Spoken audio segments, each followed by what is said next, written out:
join with you today in what will go down in history as the greatest demonstration for freedom in the history of our nation.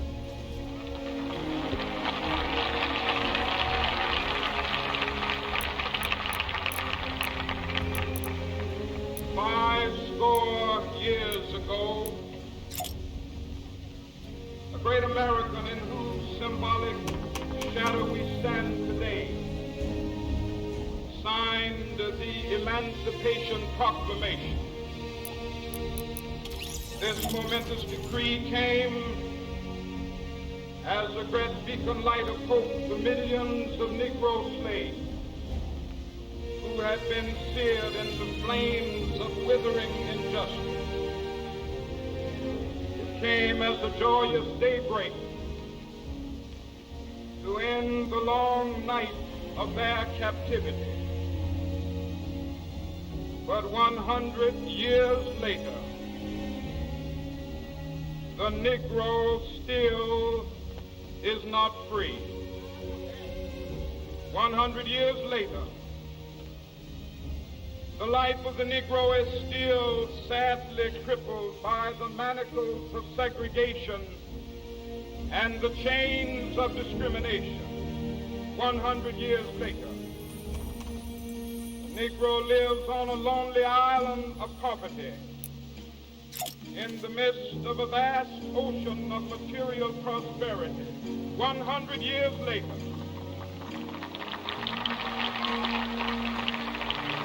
the Negro is still languished in the corners of American society, finds himself in exile in his own land. So we've come here today to dramatize a shameful condition. In a sense, we've come to our nation's capital to cash a check. When the architects of our republic wrote the magnificent words of the Constitution and the Declaration of Independence, they were signing a promissory note to which every American was to fall heir. This note was a promise that all men, yes, black men as well as white men, would be guaranteed the unalienable rights of life, liberty, and the pursuit of happiness. It is obvious today that America has defaulted on this promissory note insofar as her citizens of color are concerned. Instead of honoring this sacred obligation, America has given the Negro people a bad check, a check which has come back marked insufficient funds.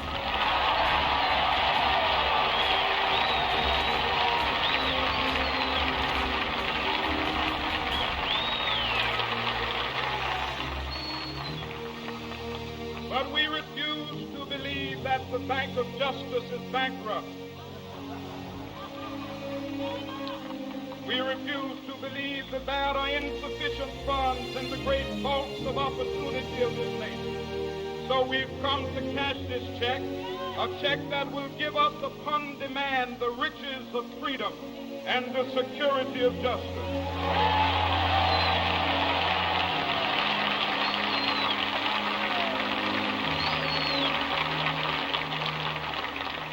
We have also come to this hallowed spot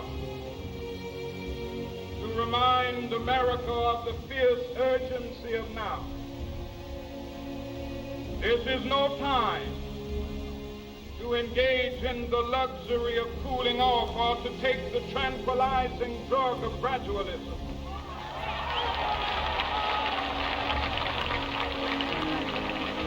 Now is the time to make real the promises of democracy. Now is the time to rise from the dark and desolate valley of segregation to the sunlit path of racial justice. Now is the time to lift our nation from the quicksands of racial injustice to the solid rock of brotherhood, now is the time. Make justice a reality for all of God's children. It would be fatal for the nation to overlook the urgency of the moment. This sweltering summit of the Negro's legitimate discontent will not pass until that is an invigorating autumn of freedom and equality. 1963 is not an end, but a beginning. Those who hope that the Negro needed to blow off steam and will now be content will have a rude awakening if the nation returns to business as usual.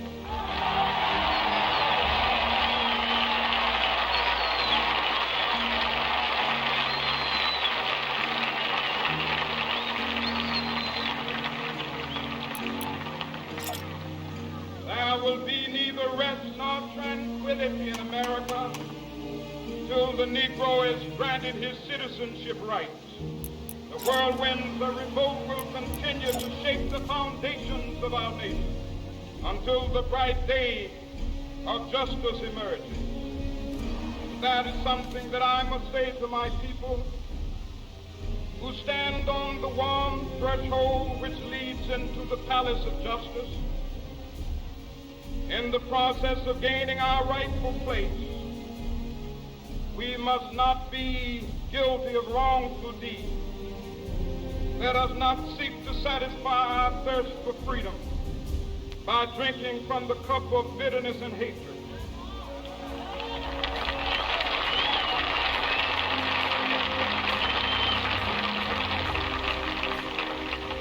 We must forever conduct our struggle on the high plane of dignity and discipline.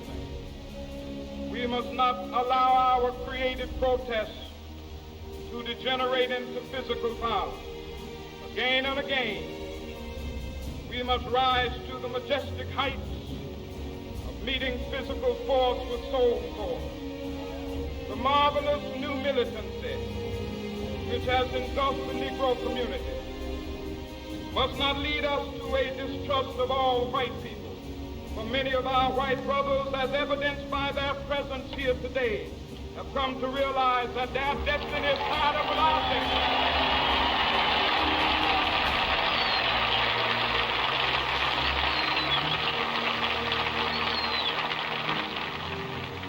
They have come to realize that their freedom is inextricably bound to our freedom. We cannot walk alone. As we walk, we must make the pledge that we shall always march ahead. We cannot turn back. There are those who are asking the devotees of civil rights, when will you be satisfied? We can never be satisfied as long as the Negro is the victim of the unspeakable horrors of police brutality. We can never be satisfied as long as our body is heavy with the fatigue of travel, cannot gain lodging in the motels of the highways and the hotels of the city.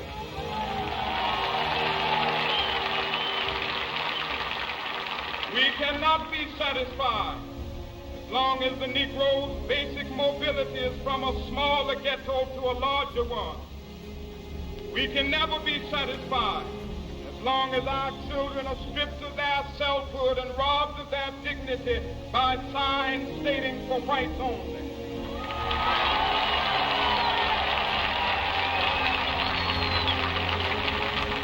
We cannot be satisfied as long as a Negro in Mississippi cannot vote and a Negro in New York believes he has nothing for which to vote.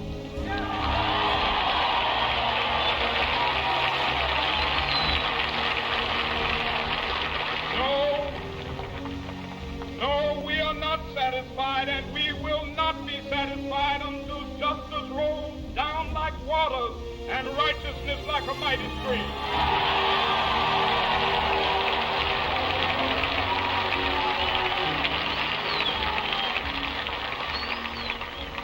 I am not unmindful that some of you have have come here out of great trials and tribulations. Some of you have come fresh from narrow jail cells. Some of you have come from areas where your quest for freedom left you battered by the storms of persecution, staggered by the winds of police brutality. You have been the veterans of creative suffering. Continue to work with the faith that unearned suffering is redemptive. Go back to Mississippi. Go back to Alabama. Go back to South Carolina. Go back to Georgia. Go back to Louisiana. Go back to the slums and ghettos of our northern cities, knowing that somehow this situation can and will be changed. Let us not wallow in the valley of despair. I say to you today, my friend,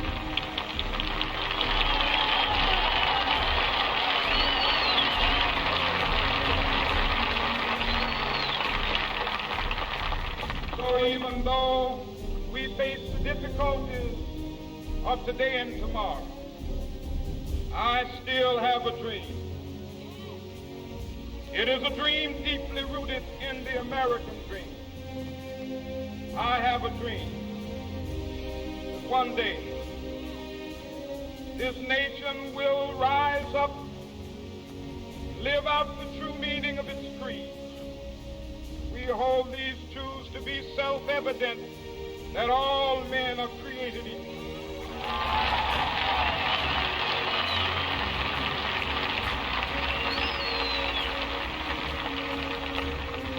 I have a dream that one day on the red hills of Georgia, sons of former slaves and the sons of former slave owners will they be able to sit down together at the table of brotherhood. I have a dream that one day even the state of Mississippi, a state sweltering with the heat of injustice, sweltering with the heat of oppression, be transformed into an oasis of freedom and justice. I have a dream. My poor little children will one day live in a nation where they will not be judged by the color of their skin, but by the content of their character.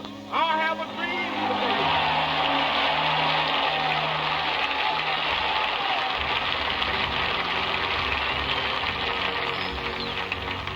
I have a dream that one day down in Alabama, with its vicious racists, with its governor having his lips dripping with the words of interposition and nullification, one day right there in Alabama, little black boys and black girls will be able to join hands with little white boys and white girls as sisters and brothers. I have a dream today.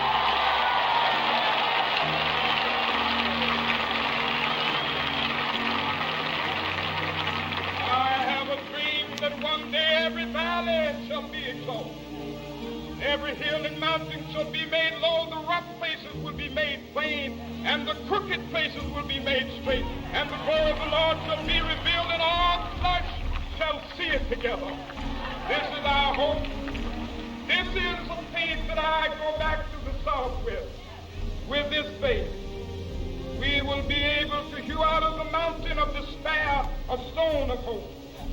With this faith, we will be able to transform the jangling discords of our nation into a beautiful symphony of brotherhood.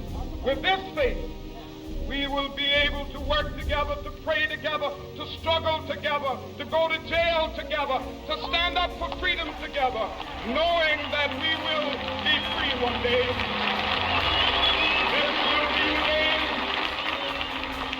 This will be the day when all of God's children be able to sing with new meaning, my country, tears of thee. Sweet land of liberty, of thee I sing. Land where my fathers died, land of the pilgrim's pride. From every mountainside, let freedom ring. And if America is to be a great nation, this must become true. So let freedom ring.